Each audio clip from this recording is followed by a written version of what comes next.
नमस्कार। अपनों से अपने विचार में आदर्श आप सभी का हार्दिक स्वागत और अभिनंदन करती है। आप सभी को अंतर्राष्ट्रीय अहिंसा दिवस की हार्दिक बधाई और शुभकामनाएं। आप सभी जान गए होंगे आज हम किसके बारे में बात करेंगे। आज हम बात करेंगे राष्ट्रपिता महात्मा गांधी जी के जीवन और व्यक्तित्व और कृतित्व के बारे में। हालांकि हमें नहीं लगता कि उनसे कोई परिचित नहीं है, पर फिर भी जो उनके जीवन के आदर्श थे, जो स्रोत थे मूल, उन सभी को आज हम जानेंगे। मोहनदास करमचंद गांधी जी का जन्म 2 अक्टूबर 1869 को काठियावाड़ के पोरबंदर के एक संभ्रांत वैश्य परिवार में हुआ था। वैष्णव भक्ति के परिवेश में पले बड़े मोहन को धार्मिक एवं नैतिक संस्कारों की विरासत मिली, जिसका अमिट प्रभाव उन पर आजीवन बना रहा। विद्यालय स्तर की परीक्षाएं उत्तीर्ण करने के पश्चात गांधी जी विधि के अध्ययन के लिए 1888 में इंग्लैंड चले गए तथा 1891 में बैरिस्टर बनकर स्वदेश लौटे। इसके बाद जो इनका जो व्यक्तित्व है, यदि हम कहेंगे गांधी जी का जो व्यक्तित्व है वो बहुत ही निश्चल तथा आध्यात्मिक शक्ति से अनुप्राणित था। उनमें अपरिमित नम्रता थी। परमेश्वर को भी उन्होंने नम्रता का सम्राट कह करके पुकारा और ईश्वर को सदैव दरिद्र नारायण के रूप में देखा।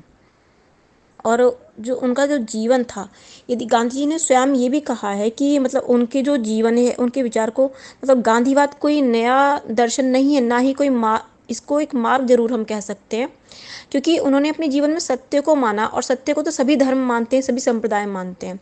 तो इसलिए गांधी जी ने स्वयं कहा है कि किसी भी मतलब सत्य पर किसी व्यक्ति विशेष का कोई स्वामित्व नहीं है, और दार्शनिक दृष्टि से हम इन्हें के जो दर्शन है उसको संप्रदाय का निर्माता भी नहीं मानते, ना ही कोई दर्शन। ये एक विचारधारा है जो सभी धर्म इसको मानते हैं देखा जाए तो। श्री जवाहरलाल नेहरू जी ने भी इनके संबंध में लिखा है कि हम लोगों से गांधी जी शायद ही किसी दार्शनिक तार्किक विवाद से संबद्ध थे। हमारा संबंध उनसे कार्य में था, हम लोग मिलकर कार्य करते थे। महात्मा गांधी ने स्वयं कहा है कि गांधीवाद नाम की कोई वस्तु नहीं, मैं अपने बाद कोई संप्रदाय छोड़ना नहीं चाहता, और ना ही मैंने कोई संप्रदाय चलाया है नया। केवल मैंने सत्य को अपने दैनिक जीवन और समस्याओं का पर प्रयोग करने पर बल दिया। मतलब पूरे जीवन जो उनका जो जीवन था वो सत्य पर प्रयोग पर ही आधारित था। इसके बाद यदि हम कहें कि गांधीवाद के स्रोत, मतलब इन गांधी जी के जीवन के स्रोत क्या क्या थे, तो सबसे पहले हम आते हैं कि दो भागों में विभाजित है इनका जीवन का, एक विदेशी प्रभाव और एक स्वदेशी प्रभाव। अब अगर हम स्वदेशी प्रभाव में आए तो गांधी जी के जीवन पर वेद, उपनिषद, गीता का प्रभाव बहुत अधिक पड़ा। और जब हम उपनिषदों को मानते हैं तो गांधी जी निर्गुण और सगुण दोनों से प्रभावित थे। उन्होंने निर्गुण और सगुण का समन्वय किया है। अगर हम कहें निर्गुण तो वो एक अद्वैत अनंत रूप ईश्वर को मानते हैं, और परंतु इसके साथ साथ वो सगुण और रूप साकार रूप को भी स्वीकार करते हैं। निर्गुण ईश्वर की सत्ता को स्वीकार करने से गांधी जी अद्वैत वेदांत के निकट हैं, परंतु सगुण सृष्टिकर्ता को स्वीकार करने से वे वैष्णव वेदांत के भी निकट हैं। और वे ईश्वर को अनंत मानते हैं, परंतु उसे जगत का कर्ता, धर्ता, हर्ता, भक्त वत्सल, उपास्य देव भी स्वीकार करते हैं। यहाँ पर हम ये कह सकते हैं कि जो अद्वैत वेदांत और वैष्णव वेदांत का समन्वय है उनके जीवन में। और भगवत गीता को तो उन्होंने विश्व जननी कहा है, जिसके द्वार सभी के लिए खुले हुए हैं। उनके अनुसार गीता के प्रत्येक श्लोक में किसी परिस्थिति का निदान है। मतलब यदि हमने गीता को पढ़ लिया तो जीवन की सभी परिस्थितियों को हम आराम से सुलझा सकते हैं। उनका जीवन दर्शन गीता का ही दर्शन है। गांधी जी ने गीता की कुछ घटनाओं और विचारों को नया अर्थ लगाया है। उदाहरण के लिए उन्होंने कुरुक्षेत्र का अर्थ शरीर से कहा किया, क्योंकि पाप इसी से जन्म लेता है। यही धर्म क्षेत्र भी है, क्योंकि मोक्ष इसी से जन्म लेता है। वे संपूर्ण पृथ्वी को अपना परिवार समझने थे। एक तरीके से जब हम कहते हैं ना कि वसुधैव कुटुंबकम, तो वो गांधी जी ने माना। और यहाँ इस श्लोक को भी मैं कहना चाहूँगी, सर्वे भवन्तु सुखिनः, सर्वे सन्तु निरामयः, सर्वे भद्राणि पश्यन्तु, माँ कश्चित् दुर्भाग्य भवेत्। तो इसको इन्होंने पूरा अपनाया अपने जीवन में। और वे संपूर्ण पृथ्वी को जब अपना परिवार मानते थे तो संपूर्ण और सभी लोगों को अपना पारिवारिक सदस्य मानते थे। तो इसका अर्थ है कि हमें किसी भी व्यक्ति से घृणा नहीं करनी, सबसे प्रेम करना है, सबके प्रति दया, परोपकार, सौहार्द का व्यवहार करना है। और यही गीता का समत्व दृष्टि है, यानी सभी के प्रति समान दृष्टि रखना। और इसे ही गांधी जी ने मूल शिक्षा भी कहा है, और विश्व धर्म भी यही है देखा जाए तो। अब अगर हम आते हैं कि विदेशी प्रभाव, कि विदेशी धर्म का क्या प्रभाव पड़ा गांधी जी के जीवन पर, तो ऐसा नहीं है गांधी जी ने केवल हिंदुज़्म से ही लिया, वेदांत से या और धर्मों से ही लिया। गांधी जी ने अपने जीवन में, जैसे कहते हैं ना कि एक समझदार, एक इंटेलेक्चुअल जो पर्सन होता है वो जहाँ से जो अच्छा मिलता है वही ले लेता है। तो गांधी जी ने भी यही किया। उन्होंने ईसाई धर्म ग्रंथ के नैतिक दर्शन जो है हमारा, एक New Testament, Sermon on Mount का प्रभाव इनके जीवन पर विशेष रूप से पड़ा।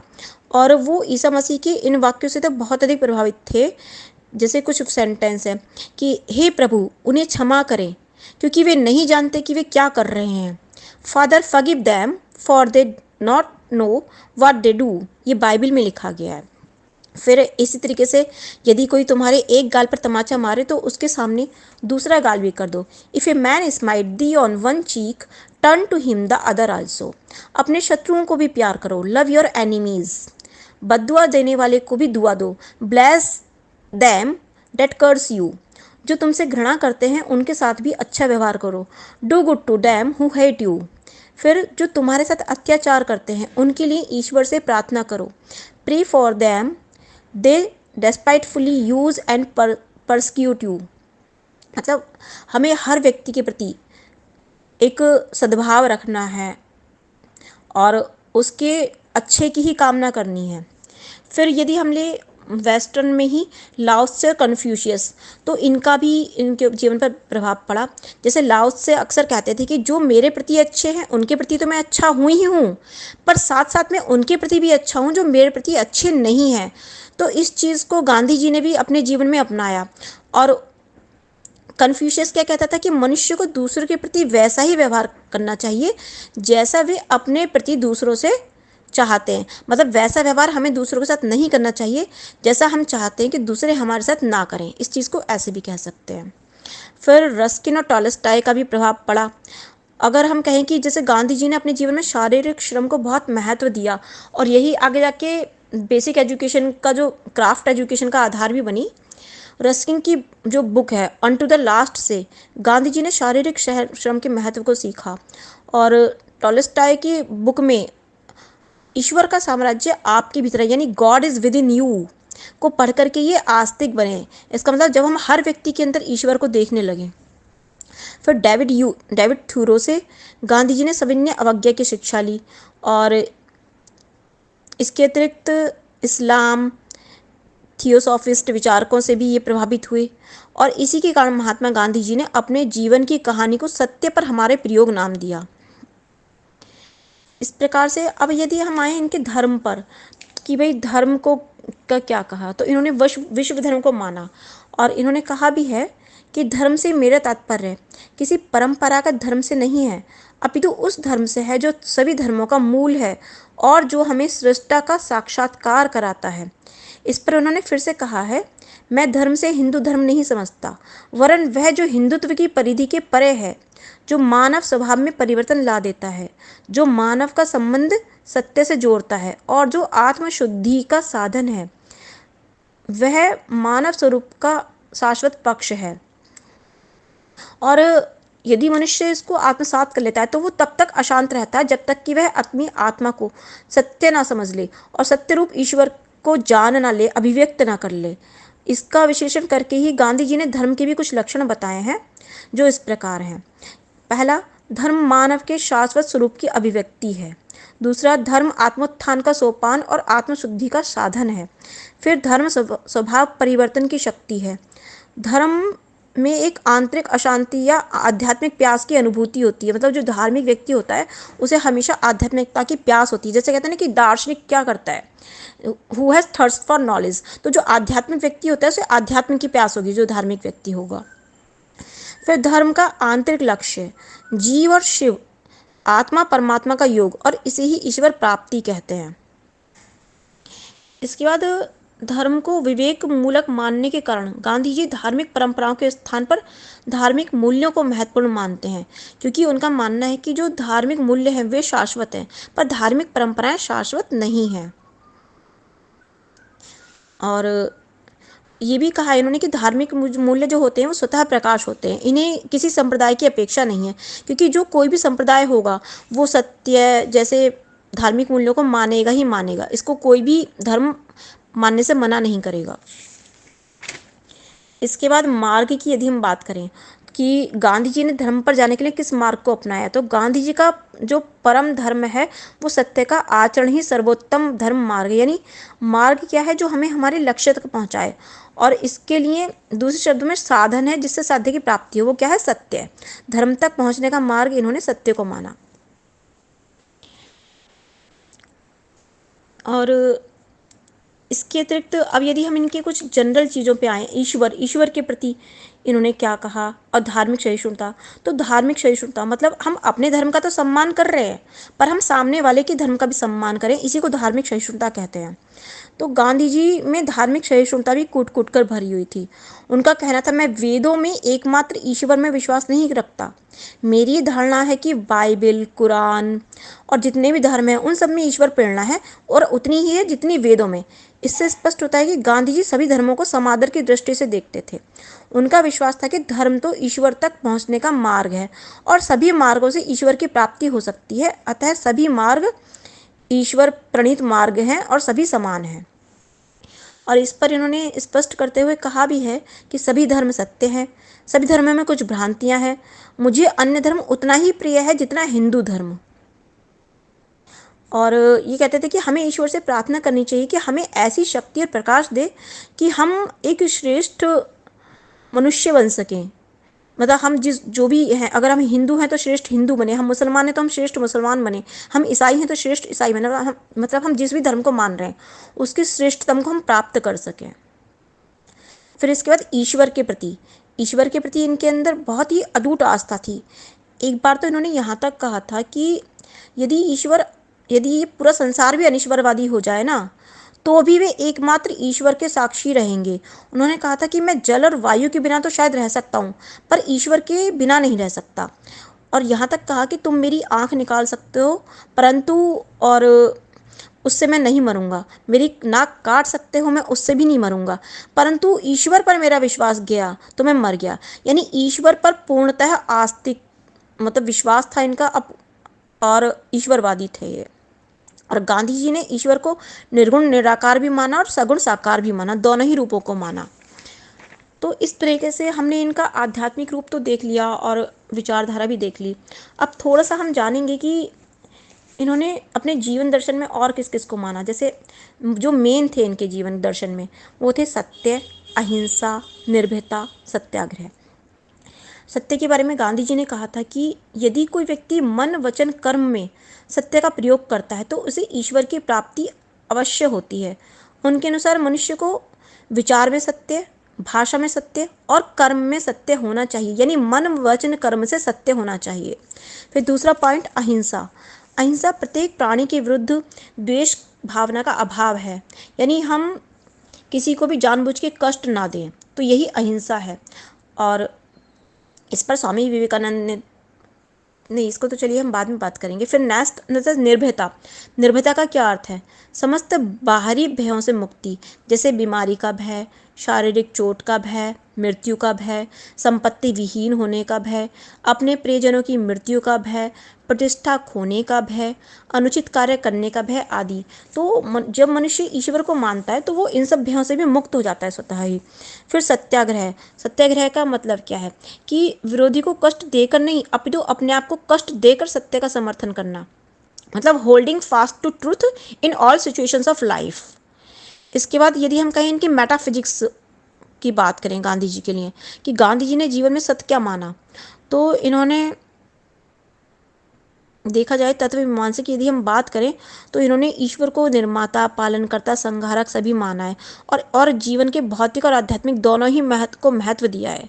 और इन्होंने अपने जीवन में 11 एकादश व्रत का पालन करना आवश्यक माना, जिसमें सत्य, अहिंसा, ब्रह्मचर्य, अस्वाद, अस्त्य, अपरिग्रह, अभय, अस्पृश्यता का निवारण, कायिक श्रम, सर्वधर्म समभाव, विनम्रता। और ज्ञान मीमांसा की बात करें तो ये भौतिक ज्ञान और आध्यात्मिक ज्ञान दोनों को ही महत्व देते हैं। और भौतिक ज्ञान का ही इनको महत्व देने का कारण है कि जो हमारी बेसिक एजुकेशन है, वर्धा एजुकेशन गांधी जी की ही देन है। जो हम 6 to 10 हमारी फ्री एंड कंपलसरी एजुकेशन है, वो भी गांधी जी की ही देन है काफ़ी कुछ। इस जैसे जो मूल सिद्धांत थे इनके, गांधी जी के शैक्षिक दर्शन के, इन्होंने कहा था कि 7 से 14 वर्ष के बालकों को फ्री एंड कंपलसरी एजुकेशन देनी चाहिए। मीडियम ऑफ एजुकेशन मातृभाषा होना चाहिए। अंग्रेजी को इन्होंने बहुत अधिक महत्व नहीं दिया। और इन्होंने ये भी कहा कि साक्षरता को शिक्षा नहीं कहा जा सकता। और एक जो इन्होंने डेफिनेशन दी जो मुझे काफ़ी अट्रैक्ट करती है, bye education I mean all round drying of the best in child and man, body mind and spirit. शिक्षा से मेरा अभिप्राय बालक के शरीर, हृदय, मन तथा आत्मा के सामंजस्यपूर्ण विकास से है। और उन्होंने ये भी कहा कि बच्चे को पढ़ते समय किसी न किसी लाभप्रद उत्पादन से भी जोड़ना चाहिए। और ये भी कहा कि सिर्फ लिखना पढ़ना ही शिक्षा नहीं है। यहाँ पर इन्होंने ये भी कहा है कि साक्षरता शिक्षा नहीं है। साक्षरता ना तो शिक्षा का अंत है और ना ही आरंभ। ये केवल एक साधन है जिसके द्वारा पुरुष और स्त्रियों को शिक्षित किया जाता है। मतलब ये जरूरी नहीं कि हमने पढ़ लिख लिए तो हम सफिशिएंट, उसके बाद हमारे जीवन में मूल्यों का समावेश भी होना चाहिए। The end of all knowledge must be the building up of character, personal purity, इसको हम कह सकते हैं।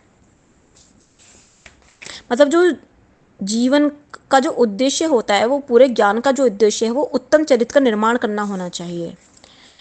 इसके बाद इन्होंने, अगर हम कहें कि इनकी जो मेथड्स ऑफ टीचिंग जो इन्होंने कहे, इन्होंने एक्टिविटी मेथड को बल दिया, अनुकरण मेथड को, ओरल को रिलेशन मेथड, इसके अलावा श्रवण मनन निधिध्यासन, हियरिंग, थिंकिंग एंड प्रैक्टिसिंग, और डिसिप्लिन को बहुत अधिक महत्व दिया इन्होंने कहा कि सच्चा और वास्तविक अनुशासन जो होता है वो आत्म प्रेरित होता है। और ये दमनात्मक अनुशासन के विरोधी थे। अगर हम अनुशासन की बात करें तो अनुशासन काफ़ी प्रकार का होता है। एक होता है मुक्त्यात्मक अनुशासन, एक होता है दमनात्मक अनुशासन, एक होता है प्रभावात्मक अनुशासन, एक होता है आत्म अनुशासन। तो ये आत्म अनुशासन को बहुत अधिक महत्व देते थे। मतलब जब आप किसी के कहने पर अनुशासित नहीं हो रहे, आप स्वतः अनुशासित हो रहे हैं। तो इस तरीके से गांधी जी का जो जीवन था वो अपने आप में एक बहुत बड़ा आदर्श था। और ये शिक्षक को बहुत महत्व देते थे। इन्होंने कहा था कि जो कार्य शिक्षक कर सकता है वो है एक प्रकाश स्तंभ का संकेत बोर्ड, संदर्भ पुस्तक, शब्दकोश, शिक्षक की जटिल प्रक्रिया को गति देने का कार्य। मतलब टीचर को इन्होंने काफ़ी इंपॉर्टेंस दी। जो हम कहते हैं ना, गुरु ब्रह्मा गुरु विष्णु गुरु देवो महेश्वरा, गुरु साक्षात परब्रह्म तस्मै श्री गुरुवे नमः। तो इसको भी इन्होंने पूरा महत्व दिया काफ़ी कुछ। और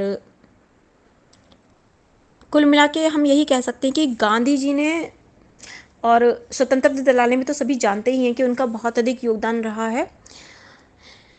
तो हम सभी आभारी हैं कि हमारे भारत में ऐसी ऐसी महान विभूतियों ने जन्म लिया और उनके जीवन मूल्यों को हम अपने जीवन में अपनाकर अपने जीवन को जो हमें ईश्वर ने दिया उसे साकार कर पाएंगे। धन्यवाद।